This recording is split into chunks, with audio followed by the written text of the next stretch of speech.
Hey guys, before the video gets underway, I want to proudly introduce Horror Origins. This will be a collaboration featuring middle of nowhere stories. I really feel like he's doing great things already. He's a super nice guy and a very talented narrator. So make sure to comment, like, and subscribe to his channel immediately following the video. I will leave a link in the info box below with his channel. Make sure to show him some love, guys. Really help him grow that channel of his. So without any further ado, let's begin. This story is told from the perspective of a 15-year-old female at the time this occurred. Excuse me if it's too long. On to the incident. I was seeing an older guy at the time, and he was pretty chill and funny. Usually we'd hang out outside my house or at the park just kissing and keeping things pretty casual. Well, he started wanting more from me, and I wasn't ready, clearly being that age. Anyway, one afternoon on a hot breezy day, he invited me for a cruise down some old country roads by where I live.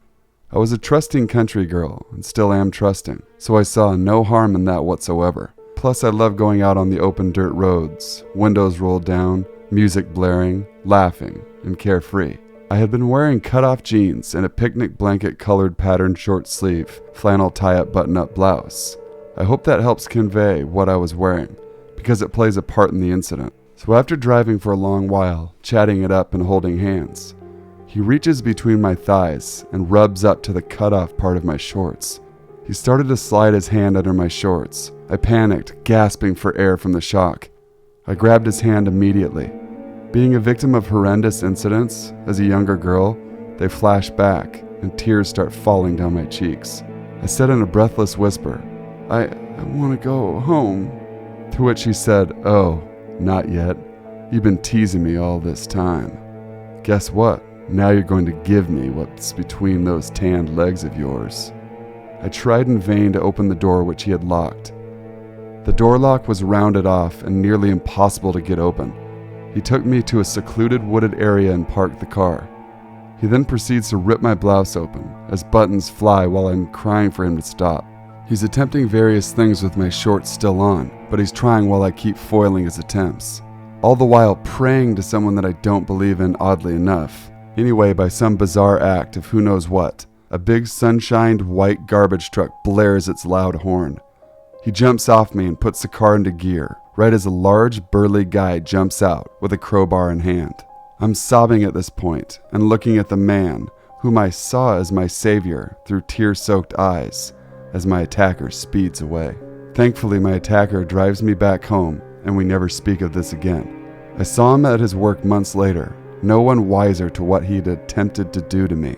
This time his face looked like his last victim beat the brakes off of his ass. I assume his next attempt after me got the upper hand, or wasn't moronic like me and told someone. Thank you for taking your time to listen to this story. Hopefully all girls wise up. After that, I sure did. So let me start by saying I'm from England originally. Well, I do indeed have the accent. My family moved to America shortly before my 13th birthday. I was exploring the new town while it was 37 degrees Celsius outside. There was a man in his mid-40s who was watching me intensely as I wandered around the park, which was really in the middle of nowhere. I thought nothing of it at first, simply going about my business. He continued staring as though I was from another planet. I smiled politely at him, and he smiled back, revealing a mouthful of black, yellow, and missing teeth. I won't lie, I was quite repulsed by this and quickly walked away, only to discover the man following me. He wasn't trying to be subtle either. I would stop, he stopped. I ran, he ran. Eventually I made it home, and he stood outside my bedroom window for hours before smiling creepily, making dirty gestures, and whispering. Eventually, he left. So guy from the park, please, let's never meet again. My wife and I were headed up to my folks' cabin in upstate New Hampshire for the weekend. We both had to work later than usual, so we weren't going to be arriving until 1 AM or so. This wasn't really a problem since we lived in Massachusetts.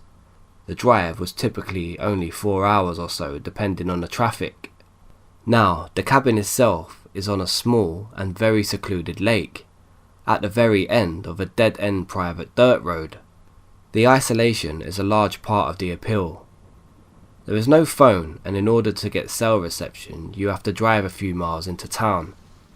There is only one other house on our side of the lake, who is never around, and only 6 cabins in total on the entire lake, so it is pretty much about as secluded as you're going to get, in modern day New England anyway. As a matter of fact, in order to even get to our private road, you have to drive a mile down another dirt road, cross a causeway. It's basically a dirt road bridge that crosses a narrow point in the lake and then takes a fork in the road with signs that plainly states dead end, private drive, and even then it's another quarter of a mile to the cabin. So basically this isn't the type of place people would typically stumble across. So we get into town a little after 1 AM and swing through the nearby gas station hoping to pick up some snacks for the rest of the night. However, not much to my surprise, the gas station was closed, but we had picked up beer before we'd left, so we could wait until the morning to get supplies and still have a good night. Well, after circling around as we were pulling out of the gas station, I noticed the lights of a pickup truck turn on at the back of the station. I didn't really think about it, I had no reason to. I honestly was just excited to get back to the cabin and start the weekend. From the gas station, it's about 10 miles to the cabin, and all the roads are unlit and pretty rural. After a minute or so, I noticed headlights in my mirror and assumed it was the same truck I had seen at the gas station. I didn't mention it to my wife because I didn't really think it was following us, and I didn't want to creep her out. But the more I thought about it, I thought it was really strange for the truck to be sitting at the back of the gas station with its lights off. But after seeing the truck take the second turn behind us, I started to worry. It was almost 1:30 in the middle of nowhere.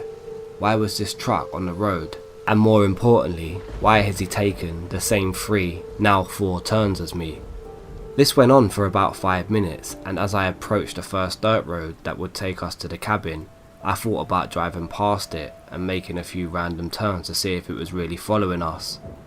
However, part of me still thought I was being stupid and paranoid. Plus, I also didn't want to alert my wife I thought we were being followed, so I decided to take the turn, but I didn't use my turn signal. About 10 seconds later, I saw the truck turn behind us. My alarm bell started going crazy. I can't stress enough how unlikely it would have been for someone other than us to be heading down this particular road, especially at this time of night. Like I said before, there are only 6 cabins on the lake.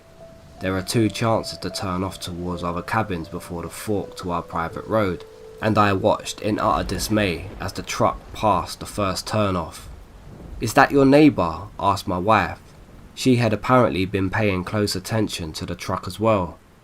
"No, I don't think so. I don't know who that is." Which was true. I could tell the truck was dark and it was raised up. My neighbour drove an older red pickup. "Weird, do you think they're following us?" "I don't know, probably not. Maybe they're lost." I could tell she was nervous by the tone in her voice, but I tried to play it cool and act like nothing was wrong, despite the fact I was completely on edge.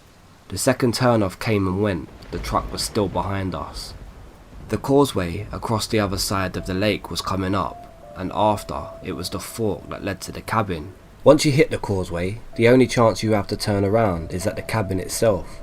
The 2 roads that fork off are not only dead ends, but they are 1 lane only, so you have to drive to the end to actually turn around in the driveway or my neighbour's driveway.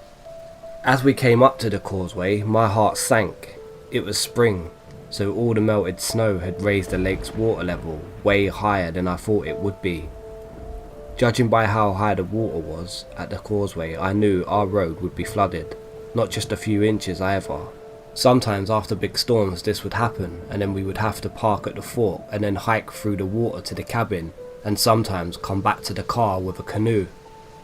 I guess this is a good time to mention that I was driving a 2000 Golf GTI. When I got to the fork, my worst fear had come true. In my 25 years of coming to this cabin, I had never seen it flooded like this. It literally looked like the road just ended and a lake began. It looked like a boat ramp more than a road. The clearance on my car was about 5 to 6 inches maybe. And I actually cracked the oil pan on this car a year before by driving down this very same road and cracking it on a rock. With the truck headlights coming up behind us, I was forced to make a decision. I could either stop the car and wait for the truck that had been following us into the woods in the middle of the night, carrying God knows who, to catch up on us, or I could risk driving my car, completely unequipped for off-road scenarios, down a very floody dirt road in the middle of the night. I dropped the car into second gear and drove it into the water, hoping that it wasn't as deep as it looked. Fuck, the water was even higher than it looked after I got into it. At first it came up just beneath the headlights, and then when the road dipped, it came over the headlights, which killed 90% of my visibility.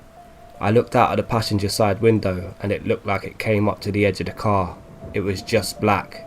Sitting, floating along through the middle of a black lake is the only way I can describe it. "Is it safe to be doing this?" my wife said, obviously scared. No, of course not. It was actually incredibly stupid to be doing what I was doing. What the fuck was I actually thinking? We didn't have cell signal to call for help if we got stuck, or to call for help if the truck decided to follow us. "Probably not, but I can't stop now," I said, and gave the car more gas. I looked in the rearview mirror and saw the truck just sitting at the mouth of our road at the edge of the flooded water. I felt absolutely sick. Not only had it turned down our road, but it would also have a much easier time navigating the flooded road than my little tiny Golf would. Plus, even if I made it, if they followed, we would have had nowhere to go. It was a dead end. I can't remember a time in recent memory I felt so helpless. I'm not a big guy, so if there was more than one person in that truck and they wanted to make trouble, they could, and they would have the perfect place to do it. I started to think of things I had in the car that I could use as a weapon if I needed to, but I knew I didn't have anything I could get to quickly. Waves upon waves of regret and fear washed over me. It was really hard to gauge where the road was, but having driven down this road hundreds of times, judging by where the trees were either side of me, I knew the road would start to climb soon, and hopefully the water wouldn't be as deep. I was right. After what had felt like an eternity, I felt the car start to climb up and out of the water, uncovering the headlights. Inch by inch, the car climbed higher and higher until it was out of the water and on dry land. My heart almost burst out of joy. I checked my rearview mirror again and see the truck just sitting at the beginning of the road. I punched the gas and ripped around the up and coming corner. At this point, I knew the road well and I knew I wouldn't be flooded again. But I was worried that after seeing my car make it through the water, that the truck would follow us. When we got to the cabin, I shut off the car and just waited for the truck's headlights to appear around the corner. They never came. After we got inside and locked the doors, we talked about how weird the whole encounter was, but still tried to play it cool. Yeah, they must have been lost and then decided to turn around after seeing the condition the road was in, I said. I made jokes about how stupid I was for driving through the water, but underneath it all, I was still freaked the fuck out and on high alert. Whoever was in that truck knew where we were, and knew how easy it would be for us to leave. Hell, all they would have had to do is just park at the end of the road and wait for us. I spent the rest of the night listening out for car engines and waiting for headlights to start coming down the road. After a few beers and a movie, we eventually fell asleep. But even then, it was not a restful sleep. I just lay awake in bed listening and waiting for sounds, with an axe by my door and a knife which was packed away in my bag at the time of this whole ordeal on the bedside table. It sucked. The next morning I drove back down the flooded road, which was still a little risky, and parked at the fork. The truck was nowhere to be seen, and no one bothered us for the rest of the weekend. It all turned out well, but it still ranks as the creepiest encounter I